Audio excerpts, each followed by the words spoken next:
mga balita naman sa lalawigan, naging maayos naman ang pagbubukas ng klase sa pinakamalaking high school sa Cordillera. Alamin natin ang buong detalye sa aming kasamang si Jonathan Llanes, live via phone patch mula sa Baguio City. Jonathan?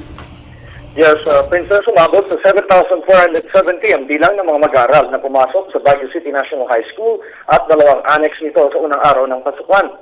Ayon kay BCNHS Principal Dr. Elma Danaal, naging maayos at tahimik ang pagbubukas ngayon sa kabila ng suliranin hinggil sa kakulangan pa rin ng mga classrooms. Umabot niya sa 65 to 70 per classroom ang bilang ng mga mag-aaral sa 4th year, habang nasa 55 to 60 naman para sa grade 7 to 9 at inaasahang pangtataas bunga ng mga late enrollees.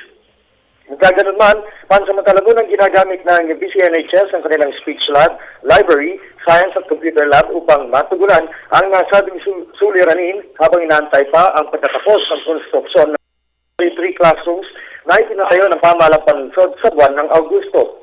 Kaugnay nito, naglaan ang BCNHS ng 400,000 piso mula sa kanilang PTA at canteen function hall rentals upang maisagawa ang rehabilitasyon ng 60 taong gulang na paaralan. Samantala, 342 na mga guro ang kasalukuyan nangangasiwa ng klase sa BCNHS. Bagamat ganito ang teacher-to-classroom class ratio, hindi pa rin ikinokonsidera ng nasabing paaralan ang shifting upang hindi maisakripisyo ang kalidad ng edukasyon.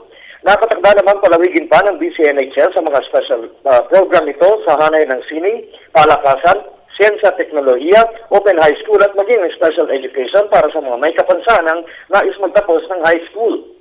Idinagdag pa ni Danaal na nakatakdang ipamahagi sa bawat guro at mag-aaral ng ang Child Protection Policy Manual ng Baguio City National High School bilang isang hakbang kontra sa bullying at maging ang dagdag na kaalaman para sa kabataan, guro, empleyado ng paaralan at maging ng mga magulang hinggil sa maayos na pakikipagtungo sa isa't isa. Mula sa lungsod ng Baguio, Bisyo ng Bayan, Jonathan Llanes.